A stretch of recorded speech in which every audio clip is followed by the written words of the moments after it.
At our number 10 spot, we have Ivan the Terrible. To get a nickname like this, you already know he must have done something very bad. I mean, his name ain't Ivan the Humble. Born in 1530 to Grand Prince Vasily III of Moscow, he became an instant representative for the Rurik dynasty. It wasn't until shortly after his father would pass away, when he was only at the age of 3, causing him to take the position of Grand Prince of Moscow. 5 years later, his mother passed away, which only added more fuel into this little boy's heart. Then on January 1547, Ivan was crowned the first Tsar and Grand Prince of all of Russia. At first, he was doing very well. He improved military service, strengthened church affairs, and introduced extensive self-government. Except during these turbulent times, he was escalating his own paranoia, and his mental health would deteriorate as more issues would be piled up. In November 1581, he attacked his pregnant daughter-in-law, which caused a miscarriage. This also stirred up a famous encounter with him and his son, where he struck his own son in the head with a staff until his skull was broken, killing him. That's not all. He once blinded the architect who created the St. Basile Cathedral to ensure he would never design anything as beautiful again. During 1560 as well, Ivan's paranoia led him to believe the citizens of Novgorod were committing treason. So what did he do? He went on to massacre them, killing around 2,000 to 27,000 people.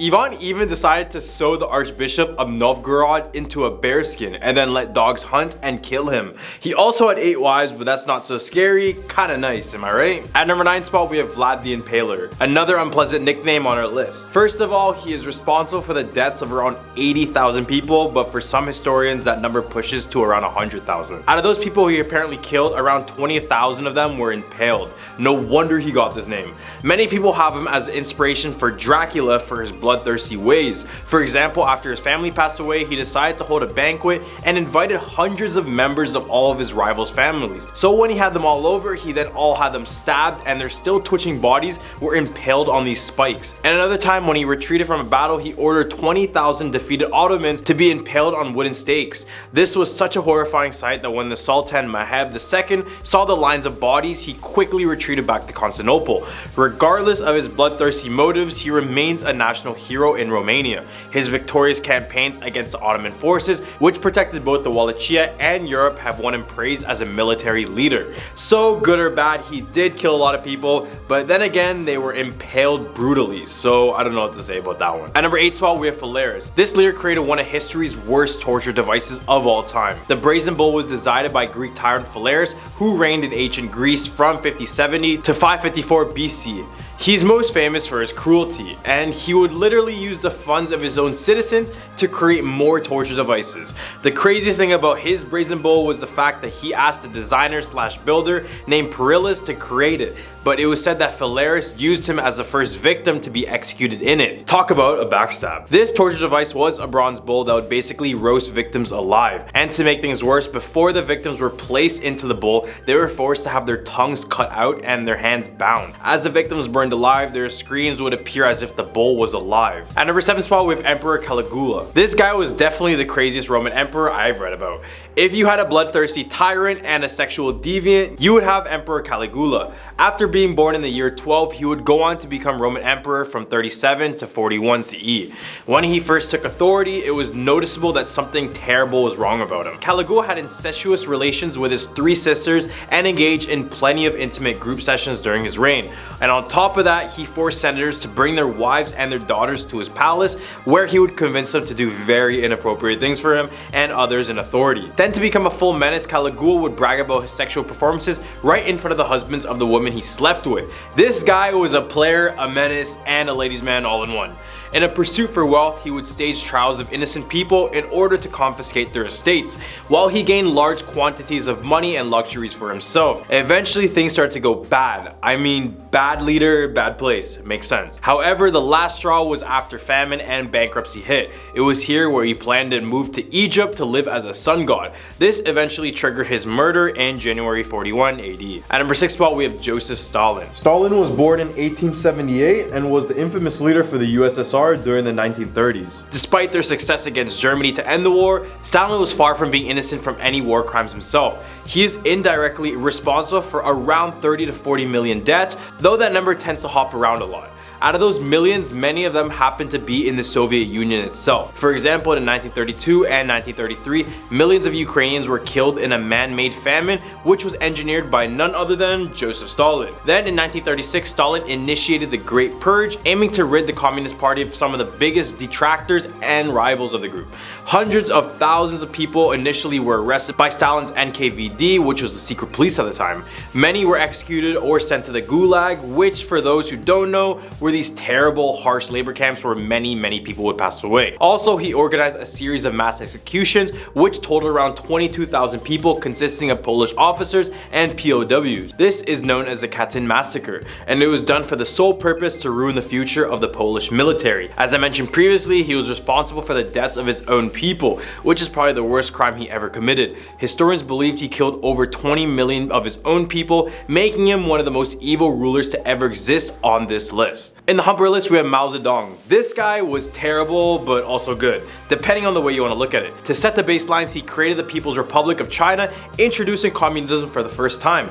This is where a lot of controversial things happen. In the purges of the early 1950s, millions of wealthy peasants, intellectuals, and saboteurs were killed. Then came the Great Leap Forward from 1958 to 1962, one of the most insane experiments in social engineering ever. Private plots were abolished and communal kitchens were introduced. This experiment turned out to be a disaster, which ended up killing over 45 million Chinese people. Then in 1966, he launched the Great Proletarian Cultural Revolution, in which millions of people were persecuted and suffered public humiliation, imprisonment, torture, hard labor, and even execution. Except there was some good he did. Despite killing millions, I know, still terrible. Mao turned China from a third world country into a first world country with their improved international relations. As well, Mao united China together, and if we really think about it, his high death toll is because of an accident. I know, still terrible, but not as terrible. At number 4 spot, we have Queen Maria I of Portugal. Born in 1734, Queen Maria exhibits some eyebrow-raising behavior prior to her husband/uncle's death in 1786, but it was that sad event that really set her on the road to madness. When her eldest son and only daughter passed away as well, Maria's already fragile mental state went completely downhill. The religious fanatic became convinced she was going to hell and reported visions of her deceased father's blackened corpse being tormented by demons. Visitors to her apartment could complain that they were tired by her constant screaming and wailing. I mean, she didn't kill anyone, so that's not a terrible thing. Except in February 1792, she was deemed mentally insane and was treated by Francis Willis, the same physician who attended George III of the United Kingdom. So this is probably the least evil monarch on this list, but her mental deterioration and effects definitely made it difficult for the people at the time. At number 3 spot, we have Saddam Hussein. Saddam Hussein was Iraq's ruler from 1979 until 2003. His sick need for power, ultimate authority, no matter the cost in human blood, was a consistent theme throughout his entire reign. Saddam was well known for employing terror against his own people, including the use of mustard gas and nerve gas to subdue the Kurds. To mention some of his horrible actions, in 1980, he launched an attack on Iran. The battle ended in a stalemate with over 1 million people passing away, many including innocent women and children. Then he attacked Kuwait in 1990, igniting the first Gulf War and killing another 85,000 people. Following that war, uprisings killed around 150,000 civilians. The list goes on with the amount of attacks and other war crimes he committed on innocent people. Except in 2003, he was captured in Iraq, and then in 2006, he was famously sentenced to death by hanging. At number 2 spot, we have Pol Pot. Born in 1925, Pol Pot was a political leader for the communist Khmer Rouge government that led Cambodia from 1975 to 1979. His goal was to wipe out all sorts of Western influences in Cambodia and create his own country based on his personal likings. He wanted to Cambodia back to its roots by advocating for more grassroots farmers and laborers. This basically made educated and professional people number 1 on his hit list. One of his first decisions was to evacuate Cambodia's urban areas. This displaced millions of people, resulting in a complete life change, as many of them were forced to work in labor camps as farmers. It was pretty bad because if you refused to do this type of work, this would place you in a detention center and would give you 2 options: comply or die. The Khmer Rouge also had their own torture manual, which was used in the form of interrogation. It was said that 1.5 to 2 million Cambodians were killed during Pol Pot's rule. At a number 1 spot, we have Genghis Khan. What did you expect? So he takes our number 1 spot for the most obvious reasons ever. He is responsible for the deaths of over 40 million people. Genghis Khan of Mongolia is arguably the greatest military leader of all time. The Khan regime at its peak covered over 9 million square miles of territory, which ranged from Central Asia Asia to places as far as Poland and Korea. The reason he was able to take over this much area was largely due to the way he commanded his army, their ruthlessness, tactic, and extraordinary speed. In one example, Khan's son-in-law was killed by a stray arrow during 1221. He then took his whole army and attacked the city of Nishapur, which is modern-day Iran, and it was said that he killed everybody in the city, which is believed to be 1.75 million people, in a single hour. The victims were beheaded and their skulls were piled up in a large pyramid. His campaign would prove to be more evil than death alone, but we don't need to mention anything else. He was so cruel that even cats and dogs would also fall victim to his strength. Besides destroying entire civilizations, Genghis Khan's conquest may have helped to spread the bubonic plague across Asia and Europe as well, thus killing another 75 to 200 million people. Glad to know we don't have this type of guy around today. Starting off this countdown at number 10, we have Flying Car. This video was captured by a woman who was driving in Israel. She was making her daily commute and talking to what sounds like her car Siri when someone wanted to cut in front of her. Although I think the car misjudged how much space they had, because when they tried to go around, How much money do you have? they ended up hitting the car in front of them and completely flipping, hitting multiple cars in the oncoming direction, almost knocking over a telephone pole. 14 или 15. And then to top it all off, the car caught on fire. At number 9 spot, we have a Japanese tsunami. On March 11, 2011, a 9.0 magnitude undersea earthquake struck off the coast of Oshika Peninsula, which caused a huge tsunami. Unfortunately, this tsunami claimed the lives of over 15,000 people, with thousands more missing and losing their homes. We all know how terrifying a tsunami can be, especially when it comes as unexpected as this one. A man captured the entire event on his dashcam, and when you're watching, just look at how fast the water consumes the entire city. It's truly terrifying. 後ろからも津波が押し寄せる。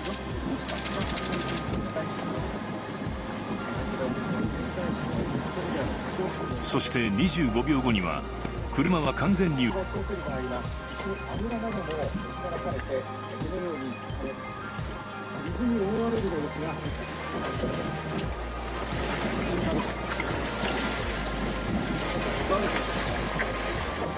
回転を始めた車は。 Number 8, landslide. This video was taken back in 2011 in Thailand. A few truck drivers were just making their way down a mountain when all of a sudden trees started to fall.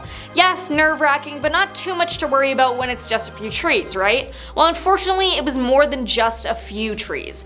Well over 15 trees had fallen over onto one of the trucks that was driving, with dirt and rocks also sliding down the hill, and it started to push the truck off the road completely.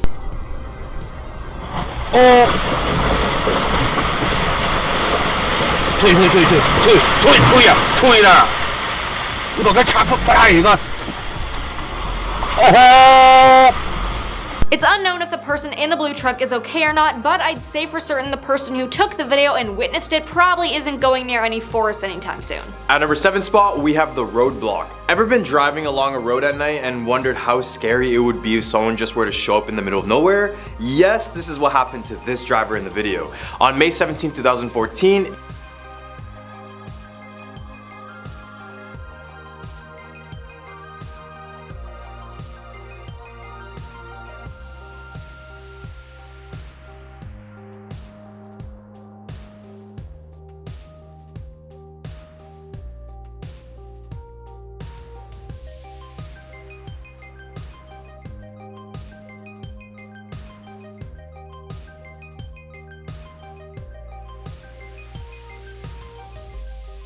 in what appears to be in the middle of the night, this driver is going down a road with no one else around except for maybe one lone car. As he continues down his path, he goes down a bend in the street, which leads him directly in front of a lady in white just standing there still in the middle of the road.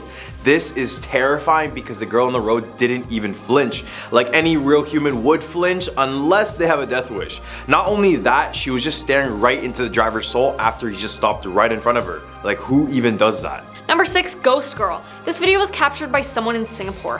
When they were driving down a seemingly normal road, they came across what people were calling the Ghost Girl. The drivers heard honking as they were probably trying to tell her to get off the road. There are stories about this road that a young girl was in a car crash with her family, but only she passed away, and now her soul haunts the road just watching as cars drive by.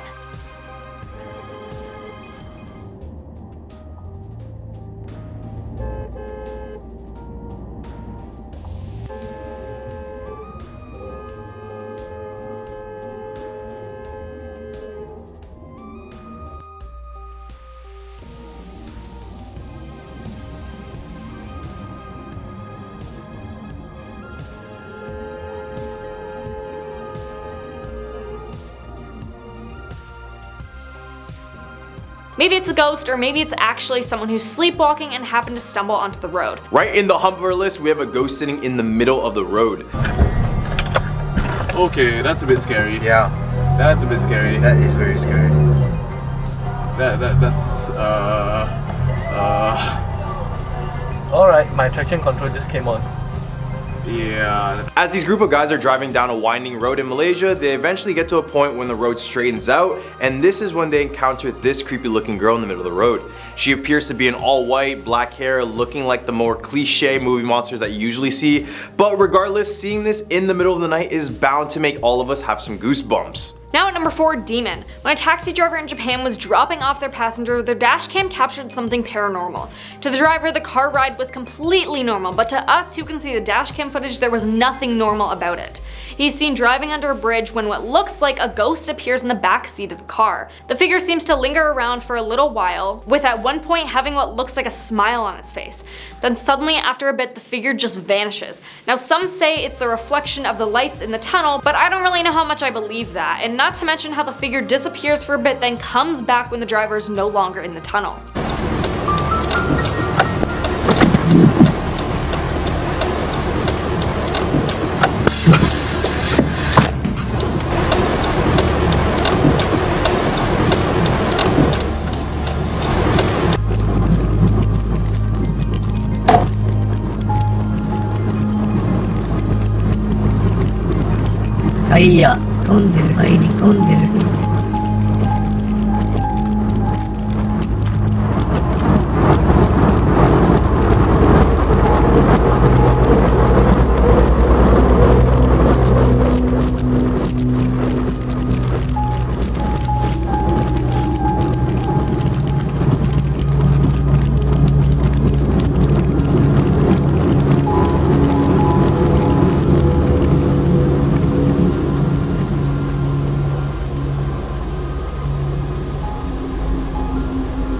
At a number 3 spot, we have a locust swarm.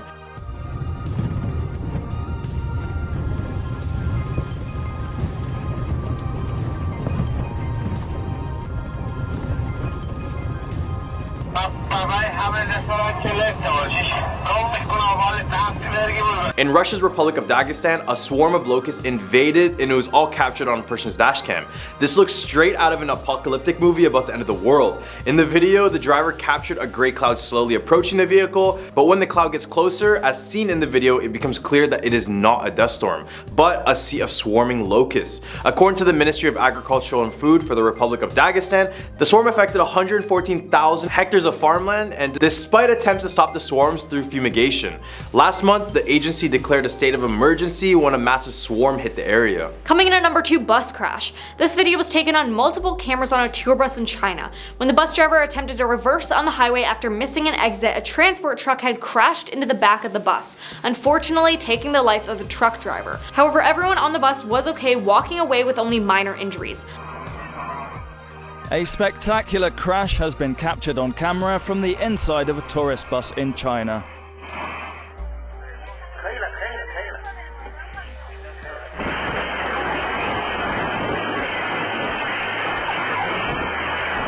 I personally don't think the truck driver was at fault whatsoever, because who reverses on the highway? All the way at our number 1 spot, we have a devil sighting. Somewhere in Asia during the night, a driver encountered one of the most creepiest looking people on the road. It's hard to explain what's in the video, so it's best to just show you guys what I'm talking about.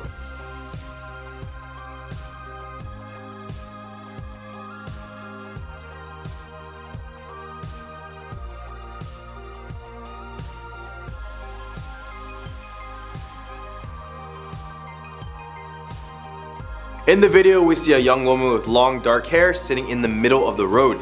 As she notices the camera, she starts to walk backwards towards the car and then picks up her pace. This is when the car is like, yeah, no, I'm out of here. At a number 10 spot, we have the 100-Step Cemetery. The 100-Step Cemetery is located in a town of Brazil, India. Remember, I said town, not the country. The cemetery gets its name from the long infamous staircase that lies right in the middle of it, and there are 2 versions of the legend about the staircase. One legend says that once you reach the 100th step, or the last step, The ghost of a past cemetery caretaker will appear right in front of you and whisper out the time and way you will pass away. However, once he says this, you must climb back down all the stairs, and if you don't count back to 100, the caretaker will take your life on the spot. The other version of this story is that when you go back down these steps, if the number you count is different than the number you walked up with, then your prophecy is false. Much of the stairs are overgrown with vegetation, so counting the stairs is much harder. And more recently, the cemetery even tried to tear out parts of the stairs. Are they trying to physically remove the urban legend from this place? I mean, a free fortune teller? Who wouldn't want that? At a number 9 spot, we have the green clawed beast. Supposedly lurking in the Ohio River near Evansville, Indiana, is a green clawed beast that has haunted residents since the 1950s. In the hot summer of 1955, Naomi Johnson, her 3 children, and their family friend Luis Lambo went for a swim in the Ohio River. When Naomi was about 15 feet away from the shore, that's when she began to arch her back when all of a sudden something wrapped around her knee, pulling her down as well. She immediately started to swim back to shore, kicking whatever hit her in the process. After she was swimming away, she felt her leg get grabbed again from behind, but she was able to grab an inner tube that they were using as a float to get away. The odd thing about this incident was that when she was getting treated for her scratches, the authorities recalled a strange bluish green stain that was on her lower leg at the time. Then, a short time after this, a man arrived at Naomi's door with physical evidence showing that he was an Air Force colonel, and he told her to never speak of the incident ever again. Ever since, there has been no sighting of this supposed creature, so much of it is unknown if this creature really truly exists today. But what do you guys think grabbed Naomi in the water that day? At number 8 spot, we have Diana of the Dunes. It's said that if you walk along the shores of Indiana Dunes National Park, you may see a pale naked woman swimming or running around near the waters of Lake Michigan. However, don't be deceived, because what you may be seeing is a ghost of a lady who used to do the same thing back in the early 1900s. The real woman's name was Alice Mabel Gray, and she lived as a hermit in a driftwood shack along the shore. However, she wasn't always like this. She earned a bachelor's degree from the University of Chicago in 1903, but as years went by, she found that the city life and the working life made her more depressed each and every single day. She then decided to escape everything, and ever since she's been known as the Diana of the Dunes. Her spirit is not so friendly. It's said that if you get too close to the naked woman, then she may drag you down into the water with her. This is because in her years alive, Alice ended up falling in love with an abusive man named Paul Wilson. So when Alice gave birth to her second child, she ended up passing away from uremic poisoning, which was due to repeated punches to her abdomen. Ever since this incident, her spirit has been nothing but aggressive to young men. At a number 7 spot, we have Devil's Road. The name Devil's Road should give you all the warnings you need before you decide to take a drive down this road. In Jasper, Indiana, there was a school bus full of kids that stalled in the middle of these train tracks. The moment the bus stalled, the kids couldn't help but notice a train coming straight towards them. However, before they could even think to escape, the train ended up smashing right through the bus, with all the children passing away immediately, and the only survivor being the bus driver. However, when the bus driver noticed there was no survivors, he was so distraught, he decided to take his own life using a firearm. Nowadays, people claim that the spirits of the children remain on the road. Some have tested their luck by stopping their car on the train tracks and dropping it into neutral, and this is when you supposedly begin to see children walking towards you, or if someone has said their car completely stalls on this railroad. Regardless, I wouldn't recommend doing this because you're just putting yourself in that same position the school bus was in that day.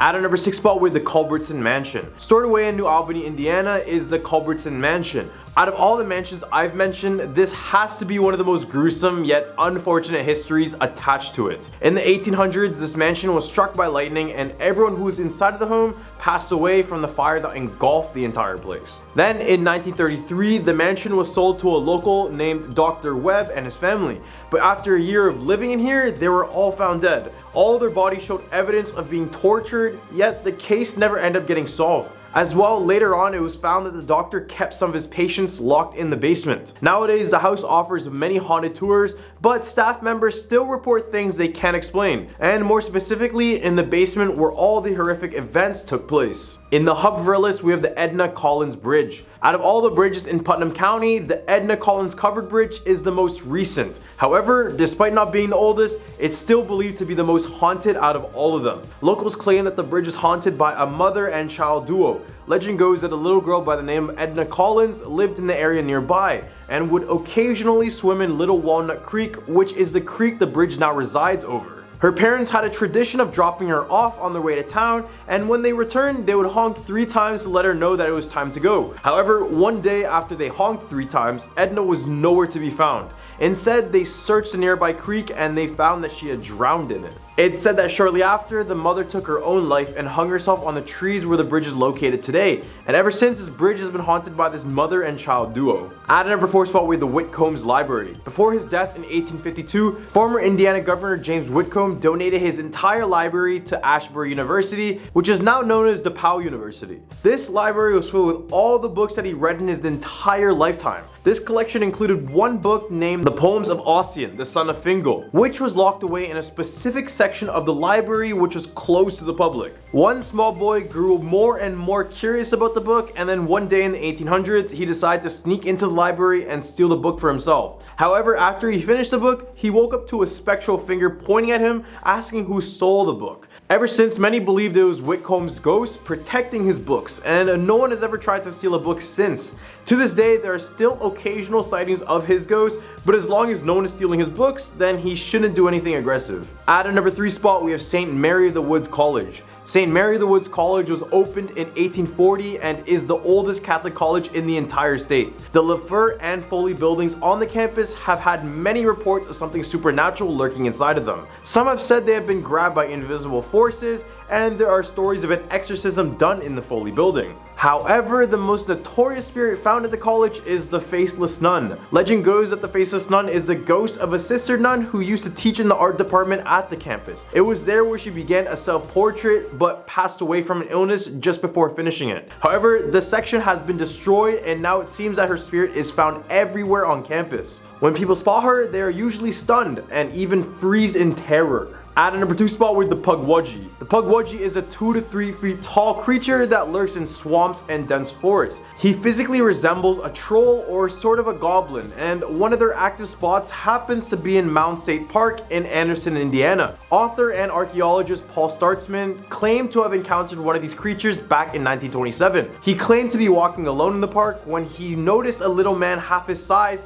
with abnormally large ears, gray skin, and a mushroom cut. They are not known to attack humans, but are instead known to be great deceivers and tricksters. However, other iterations of the creatures say the complete opposite, telling how these creatures are indeed bloodthirsty and need small gifts and sacrifices in order to appease them. One telltale sign you'll know that they're near is from their high-pitched gremlin-like laugh. So you can only imagine the feeling you'd get walking here at night when all of a sudden you hear the Green Goblin. At a number 1 spot, we have the Zion United Church of Christ Cemetery. Potentially the most haunted cemetery in the entire state of Indiana, the Zion United Church of Christ Cemetery is supposedly a hotspot for anyone looking to see something supernatural. Located in Poland, Indiana, this cemetery has gravestones dating back all the way since the 1840s, and the amount of reports coming from this cemetery is enough to make anyone believe there's something sinister inside of it. The ghost that many locals see is the one that walks outside of the cemetery, warning people not to enter the cursed grounds. Some have said the ghost tells them to turn back,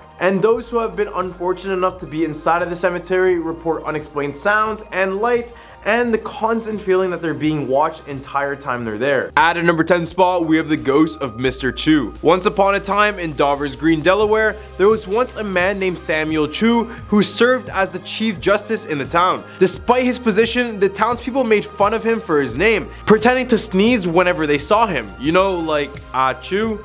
This constant teasing eventually took its toll on Samuel Chu after he passed away in 1743. It seemed that his death didn't bring him peace, as his ghost soon started haunting the town immediately.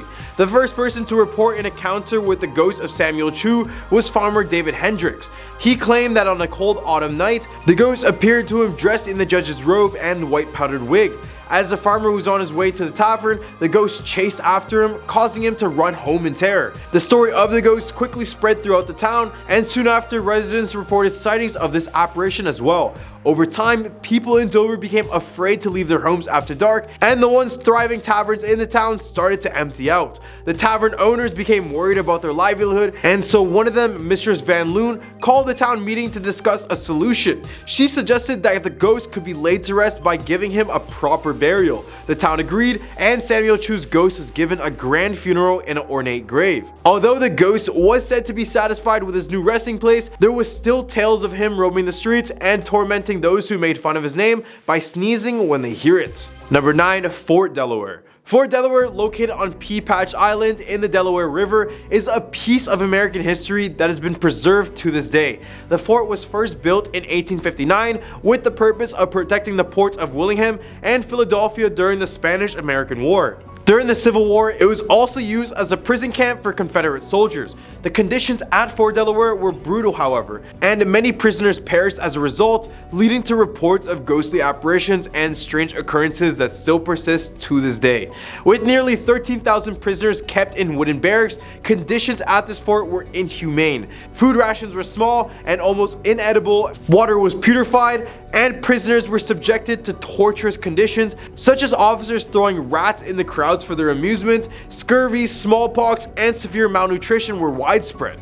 It is not surprising then that many of the 2,700 men who perished at the fort, as well as those who lived to be freed, continue to haunt the prison to this day. Visitors to the fort report a range of supernatural activities, ranging from being tapped on to feeling as if someone is breathing directly on them. So if you dare, you can actually take a 5-hour tour here for paranormal purposes only. Number 8. The Shelbyville Swamp Monster. The legend of the Shelbyville Swamp Monster has been known to the residents of Delaware since early 1960s. According to the tale, a grotesque creature dwells in the Great Cypress Swamp, terrorizing locals and visitors alike. However, the truth behind this legend is far more intriguing than the story itself. In 1987, it was revealed that the entire monster hoax was created by Ralph Grapperhaus, the editor of Delmarva News, and his friend Fred Stevens. Grapperhaus, who is known for his love of a good prank, Stevens, who was 26 at the time, dressed up in a costume made of his Aunt Dorothy's old raccoon hat,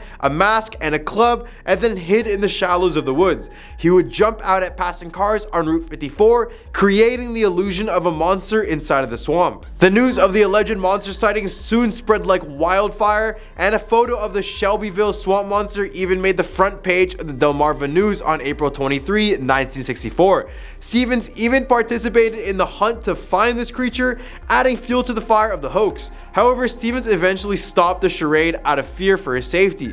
It wasn't until 23 years later that the truth behind the legend was finally revealed. Despite the revelation, residents continued to report sightings of the monster in the Great Cypress Swamp. Some people believe that the creature was not entirely a hoax and that a monster still may be roaming the foggy shadows of the swamp. In the 1920s, a couple of hunters reported hearing loud, inhumane screaming, followed by sounds of something large and heavy racing towards them. This has led some, including local author Andy Nunes, to question if there may be some truth to the legend after all. Number 7. Catman's Grave. The Long Cemetery, also known as Colonel Armwell Long Cemetery, is located at the end of an old dirt road in southeastern Delaware. It was established as a family plot for Colonel Armwell Long, who served in the Revolutionary War, and his family after his death in 1834. The land was later turned into a public cemetery in his memory, with Armwell being the first official burial. One of the most famous stories related to the cemetery is that of the Catman. The Catman was a former caretaker of the cemetery who lived in a nearby home and was known for chasing away any teenagers who came to the cemetery to cause any sort of trouble. After his death, the Catman was buried in an above-ground tomb in the cemetery. But even in death, he continued to watch over the cemetery and was still said to take care for it. However, the tomb was torn down in 1994 due to vandalism, and the Catman was given a regular in-ground burial. People who saw the tomb before it was torn down reported seeing strange scratches on the inside that were said to resemble those of a cat's claws. It is believed that if someone knocks on the wall of the cemetery 3 times, they will summon the Catman, who will cause a visitor's car to fail, making it difficult for them to leave. Despite no longer being the caretaker of the cemetery, the Catman is still said to have no patience for anyone messing around in his cemetery. Number 6. The Old Maggie's Bridge. Located on Woodland Church Road in Seaford or Woodland, Delaware, it is known for being one of the most haunted roads in the state. This is what it looks like in the daytime. Looks pretty normal. Well, you're wrong. cause this short bridge holds a dark and eerie history, as it is said that a young woman named Maggie Bloxham was decapitated in an accident on the bridge in the late 19th century. To add to the horror, her grave can be found in a local cemetery, with the cause of her death being listed as young and pregnant. Maggie's spirit is believed to still haunt the bridge, searching for her lost baby and possibly her head. According to local legend, if you visit the bridge at night, you should get out of your car and yell into the night, "Maggie, Maggie, I have your baby." People have reported seeing figures moving about the woods on either side of the bridge, and photographs often come back with orbs dancing in the dark, and it is said that the best time to visit the bridge is during a full moon, when Maggie can be seen in all of her ghostly glory. There are multiple accounts of cars acting strangely on the bridge, with engines failing to start, gears shifting out of place, or the car moving on its own after the engine has been turned off. These experiences has led regular paranormal investigations at the site, and many locals swear that Maggie's ghost is still very active and can be seen on the right nights. In the hump of our list, we have the Pukwudgie. The Pukwudgie is a mythical creature from Wampanoag folklore, originating from Delaware and Prince Edward Island. According to the legend, the Pukwudgies are a human-like creature that can appear and disappear at will, and they also have the ability to shapeshift, use magic, launch poison arrows, and create fire. They are known to cause trouble for those who annoy them and are considered to be hostile to humans. Native American folklore suggests that the Pukwudgies were once friendly to humans, but then turned against them out of jealousy towards the cultural heroes Michelle and Granny Squanit. Ever since, the Pukwudgies are said to have kidnapped, attacked, and blinded their victims, and now are labeled as dangerous creatures. They are known to have caused mischief and torment to the Native American community, and are said to have killed Maushop's 5 sons, while some variations suggest that they may have killed Maushop himself. Whether or not you think they are good or not, they are definitely a creature best to avoid. Number 4, the Zeewanhendiao mermaid. In the early 17th century, Dutch settlers attempted to establish a settlement named Zeewanhendiao in what is now Delaware, USA. Although the colony was short-lived and destroyed after a single year, it is now remembered as the first European settlement in the area. To commemorate the 300th anniversary of its founding, the Zeewanhendiao Museum was created, showcasing the history of southeastern Delaware. And this thing, yeah, I don't know about that. This is a supposed mummified mermaid that was given to the prominent Martin family by a sea captain and eventually lent to this museum. The mermaid, however, is not the beautiful mythical creature that one might expect. Instead, it has a simian face with large rigid eye sockets and a wide toothy mouth. Its hands are clawed like a reptile, and its torso is covered in bony ridges. The creature is small, less than a foot in length, and its skin and scales are ashy gray-black. But in reality, not to burst anyone's bubbles, the mermaid is a clever taxidermy specimen that bears a closer resemblance to a Fiji mermaid made classic by P.T. Barnum. This tradition of taxidermied monsters can be traced back to the Misemono, a type of carnival in Old Edo, which is modern-day Tokyo, where mummified mermaids and other supernatural creatures were displayed as carnival attractions. These creatures were believed to bring good luck and fortune to attendees, and were often constructed from the bodies of fish and small monkeys dressed with paper mache, wood, and lacquer. Over time, these fake mermaids, or ningyo, made their way overseas and became popular curiosities for sailors from America and Europe, where the folklore behind the creature was lost, leaving a blank canvas for new mythologies to be written. Number 3, the Addie C Inn. The Addie C Inn in Bethany Beach, Delaware is a charming Victorian-style bed and breakfast that was built by the Addie family in 1902. This historic establishment is also known for being one of the most haunted places in the state of Delaware.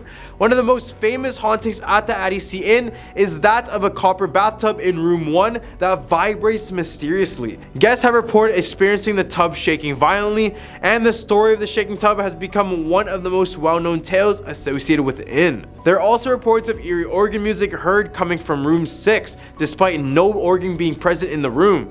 Guests have reported the ghostly apparition of someone running through the hallways at night, accompanied by the smells of perfume and the sounds of mysterious music. Room 11 is believed to be haunted by Paul Dulaney, a former handyman who worked for the Addie family, while Curtis Addie's ghost is said to roam the roof of the inn, restless after falling to his death from the roof many years prior. Number 2, the Governor's Mansion. The Governor's Mansion, also known as Woodburn, is a grand and historic building in Dover, Delaware. This stately abode was constructed in the late 1700s by Charles Hilliard III and has served as the official residence of Delaware's governors for many years. But there's more to the story of Woodburn than just its impressive exterior. For generations, people have whispered about the ghostly happenings that seem to occur within its walls. The first recorded instance of paranormal activity dates back to just 25 years after the house was built, when Charles Hilliard III passed away. According to the legend, the owners of the mansion at the time invited a Methodist preacher to stay with them. During a morning prayer session, the preacher requested they wait for the other guest who was staying in the guest house. The couple claimed that there was no one else visiting, but the preacher went on to describe his ghostly roommates in vivid detail, matching Charles Hilliard III's appearance exactly. Since then, many have reported strange and unusual occurrences within the mansion's walls. Some say that the ghost of Charles Hilliard himself still roams inside of this building, and that if you leave a glass of wine on the stairs for him, you'll find it drained by the morning.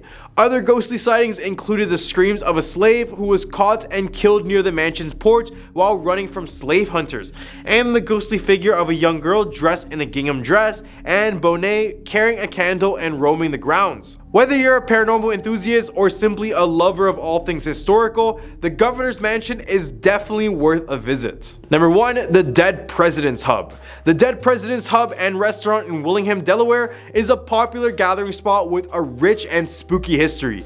The pub is located in a historical part of the city and is known for its presidential memorabilia and paranormal activity. Despite being in business only since the late 1990s, the two-story space has a long and varied history, having served as a private residency and several other businesses, including bars, over the years. Visitors of the pub claim to feel a dark and heavy presence, with strange occurrences such as glass rattling on their own and rooms becoming extremely cold all of a sudden. Late at night, employees have reported hearing childlike giggles and witnessing dishes flying across the room. One ghostly figure that is rumored to visit the pub regularly is Lemonade Mullery, who is said to have died from a fall in the bathroom in the 1960s. Several paranormal investigation teams have been drawn to the pub to study the ghostly activity, and they all agree that the place is teeming with entities that feel like they're part of the staff.